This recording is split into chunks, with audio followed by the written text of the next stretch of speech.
Hello everyone, नमस्कार। मैं अरिहंत, आपका जेम एक्सपर्ट एंड एस्ट्रोलॉजर। आज आपको मिलवाने वाला हूं प्रख्यात एस्ट्रोलॉजर और वास्तुविद, बहुत फेमस है, श्याम सुंदर शर्मा जी से। नमस्कार सर, कैसे हैं आप? गुरुजी कहते हैं हम बहुत प्यार से उनको।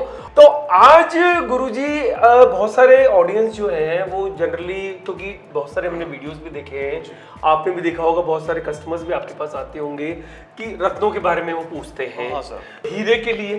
अरे सर बहुत बढ़िया। हीरा ओपल या फिर मोजोनाइट। हाँ, मोजोनाइट। उसका एक वो जर्कन व्हाइट सफायर भी आता है उसी का। लेकिन ये मैं कहता हूँ जर्कन वर्कन में आप नहीं पढ़े। आपको अगर वाकई रिजल्ट लेना है तो ऑपल, डायमंड नहीं पहन सकते तो ऑपल या आपको वो पहनना पड़ेगा। व्हाइट सफायर भी बहुत, हाँ, व्हाइट सफायर भी पहन सकते हैं क्योंकि प्रेशियस है। प्रेशियस। ठीक है, अब मैं आपको बात करता हूँ शुक्र। मैं कहता हूँ आपका कोई और ग्रह अगर खराब है तो चल जाएगा, लेकिन सर अगर शुक्र खराब है ना, या शुक्र में बल नहीं है ना, और वो पॉजिटिव है, तो डेफिनेटली आपकी वाट लग जाएगी। ये बात तो सही है। शुक्र व्यक्ति का अच्छा होना चाहिए। मैं कहता हूँ कि मेरे दुश्मन का भी शुक्र अच्छा होना चाहिए, ताकि फाइट तो करेगा।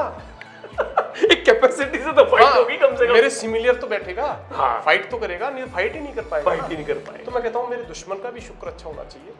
शुक्र सीधा सीधा आपके जीवन का अर्थ है। शुक्र सीधा सीधा आपके जीवन का आनंद है।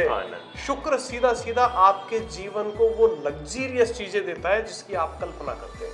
आपको वाहन देता है, आपको सुंदर पत्नी देता है, आपको सुंदर बच्चे प्रदान करता है, आपको लग्जीरियस चीजें देता है। आज आपके पैर में अगर बाटा के या किसी रेड चीफ के या कोई अच्छी कंपनी के, रिबॉक के, स्केचर्स के जूते हैं, शुक्र नहीं अच्छा है तो सर नहीं ले सकते। नहीं, आपको रिलैक्सो की चप्पल में भी रहना पड़ सकता है। कुल मिला के परमानंद की अनुभूति जो होती है शुक्र से होती है। एक ठंडे पानी के गिलास से लेकर के उसकी ऊपर की कोई मर्यादा नहीं, ऊपर की कोई मर्यादा, वो शुक्र है, वो शुक्र है। और अगर शुक्र खराब है, मैं कहता हूं उस व्यक्ति का जीवन बेकार है। और अगर शुक्र अच्छा है, उस व्यक्ति ने पिछले जन्म में सोने के जो दान किए होंगे तब उसका शुक्र अच्छा है। सही तो शुक्र अच्छा होना नितांता आवश्यक है। अब शुक्र लग्न में, वो कुंडली में अच्छा है और वीक है, 2 ही डिग्री पे है। अभी जस्ट थोड़ी देर पहले मैंने एक बिल्कुल देखा था क्लाइंट को, वो उसका शुक्र लग्नेश है और लग्नेश होने के बाद में लग्न में बैठा है और 2 डिग्री पे बैठा है। अच्छा, लग्नेश होने के बाद भी और 2 डिग्री पे है। आप ये मानिए कि उसका शुक्र छोटा बच्चा। अब वो आपका वेट कैसे उठाएगा? एक सिंपल भाषा में बता रहा हूँ, इसका मैथमेटिकली और रीजन है। एक सिंपल भाषा में, लग्नेश आपके लाइक के फादर हैं और वो अगर बच्चे हैं या वो वजन ही नहीं उठाने में सक्षम है तो फिर वो कोई फायदा नहीं। तो आपको क्या करना है उस स्थिति में?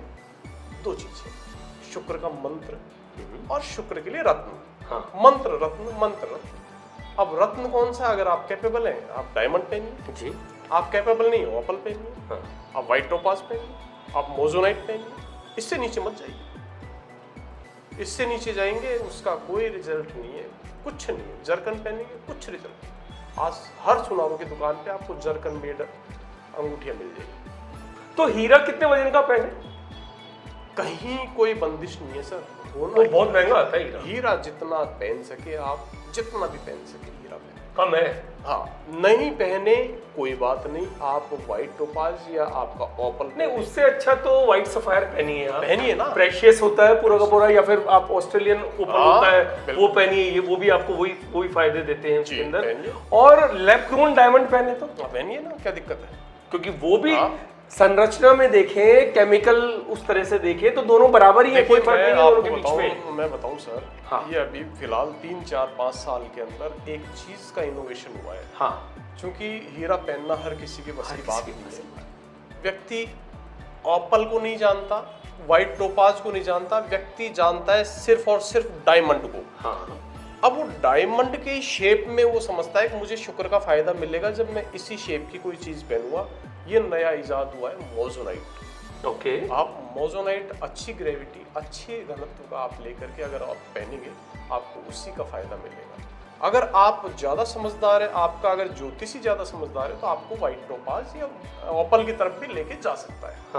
तो आप निष्फिक्र होकर के बिना चिंता किए हुए आप इन तीनों चारों रत्नों में से कोई भी आप चूज कर सकते हैं। हीरा हो गया, व्हाइट टोपाज हो गया, ऑपल हो गया और मोजोनाइट हो गया, एज यू लाइक। जो आपको सुंदर लगे आप पहन सकते और किस धातु में? हो।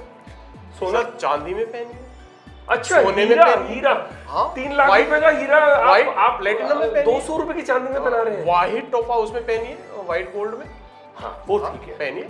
वो ठीक है फिर। हाँ, क्योंकि शुक्र क्या है, चमकदार है। शुक्र चमक। चमकदार है, आप चांदी में पहन सकते हैं, व्हाइट है। शुक्र को व्हाइट की तरफ ओके, दृष्टि मतलब से उस देख तरह सकते उस हैं। एंगल से हाँ, देखो। उस एंगल से देखो, आप वो चांदी में नहीं तो व्हाइट गोल्ड में पहनिए, या ज्यादा फिर- बेनिफिट मिलेगा। ज्यादा बेनिफिट। व्हाइट गोल्ड में ज्यादा बेनिफिट मिलेगा वनिस्पत चांदी येलो की। गोल्ड नहीं हाँ, ऑब्वियसली येलो गोल्ड में तो नहीं, वो तो मैं समझ रहा हूँ। तो आप ये पहनिए। और अगर नहीं प्लैटिनम में भी पहन पहन सकते सकते हैं, हैं? प्लैटिनम में भी। 100% पहन सकते हैं। कुल मिला के व्हाइट मेटल में पहनना है, इसको White ऐसे metal में, समझिए। white metal। और वो व्हाइट मेटल भी जितना ज्यादा प्रेशियस होगा उतना अच्छा होगा। अब दूसरी बात, इसको हम दूसरे तरीके से देखिए कि डायमंड हम बिना पूछे भी हमारे हार में पहने हाँ, है, हाँ। रानी राजाओं के हार, ये जो आपके आभूषण, और उसमें सब में होता ही हम है। हमारी शादी हो रही है, अच्छे खानदान में शादी होगी, आपकी तो जैसे हुई है। अच्छा। तो नहीं, आप मेरे तो सोने की आई थी मूर्ति। तो आप उसको सोने में या व्हाइट में उसमें प्लेटिनम में पहन सकते हाँ, अभी हमारे कैमरामैन साहब उनकी हो रही है, उनकी हीरे की होगी वो। हैं। तो आपको जस्ट उसमें पहन सकते हैं, कोई problem नहीं। ओके। लेकिन आप ऑपल पहन रहे हैं तो आप फिर चांदी में पहनेंगे। लेकिन वो जो ज्वेलरी पहन रखी है वो हीरे की तरह थोड़ी असर करती है, क्योंकि वो टच ही नहीं होती आपकी बॉडी के, छोटे छोटे पीस भी होते हैं। और सम टाइम पहनी जाती है ना, इसलिए some उसमें time पहनी जाती कोई है, असर not नहीं, always, कोई not असर नहीं always। होता है। अगर आप उसको रेगुलर पहनेंगे और आपका अगर शुक्र खराब है तो आपको उल्टा नहीं डाल देंगे शुक्र, ये बात भी सही है। क्योंकि कितने पावर के साथ आपने कितना ज्वेलरी पहनी हुई है तो आप उल्टा कर देंगे। ये बात ऐसा नहीं होना चाहिए। अभी कई लोग बोलते हैं, मैं पूछता हूँ उनसे, आपने क्या पहन रखा है, कि सर ये हीरे की अंगूठी है और ये मेरी शादी में आई थी और ये वैसे वैसे वैसे। आपकी कुंडली दिखाऊं तो कुंडली देखी तो देखा कि शुक्र तो बहुत खतरनाक स्थिति पे है, शुक्र का तो मंत्र करना चाहिए, जबकि उन्होंने रत्न कर रखा है। हाँ। तो फिर उनको हटाना, और हटाते ही उनको आराम मिल जाता है। अच्छा, हाँ, तो इसमें एक चीज और बताइए कि स्टोन जो अपन पहनते हैं, जिनको राशि रत्न भी बोलते हैं, एस्ट्रोलॉजिकल जेमस्टोन्स होते हैं, वो आपकी बॉडी के टच होने चाहिए, बिल्कुल touch to be to make you effective, उसको ऐसे ऐसे पकड़ूं मैं। लेकिन जो ज्वेलरी में आता है, रेडीमेड जो ज्वेलरी में आता है, वो कभी भी टच नहीं होता नहीं skin होता के। है। तो असर तो करेगा ही नहीं वो। नहीं, बिल्कुल नहीं। अगर वो आपने लगातार पहने हुए हैं और अगर सूर्य की किरणें उनको टच कर रही है तो उसका डेफिनेटली आपको तो भी असर होगा। पावर मिलेगा। अब जैसे मैं आपको एक बात बताऊं, आपने बहुत सही अच्छा प्रश्न किया है, आप भी सुनिए कि हीरा कभी भी टच नहीं होता है, क्यों? वो शीशे को भी काट देता है। आपने देखा, हीरे की नोक या हीरे की पेंसिल से शीशे काटे जाते हैं, हाँ पता है आपको? हाँ। अगर आप हीरे को यहाँ लगा के रखेंगे तो आपको यहाँ आपको बहुत बड़ी समस्याओं से घिर सकता है। यहाँ एक्जिमा हो सकता है या कुछ भी हो सकता है। अच्छा, तो हीरा कभी भी टच नहीं होता है। तो वही बात आ गई ज्वेलरी की। आपने ज्वेलरी पहन रखी है तो सूर्य की किरण पड़ेगी तो उसका डेफिनेटली आपको प्रभाव मिलेगा, जो भी आपके बॉडी में आपको जन्मपत्र के हिसाब से माइनस प्लस है, उसी हिसाब से अगर आपने टच वाली बात कर रहा हूं, समझ रहा हूं मैं। टच ज्यादा टच नहीं होना चाहिए। हाँ, हल्का सा टच, ज्यादा नहीं। अगर होता है ठीक है, नहीं होता है तो सूर्य की किरणों से आप उसको प्रभाव ले सकते हैं। ओके, ठीक है। ये तो हीरे का। आज के लिए यहीं पे विश्राम लेंगे हम।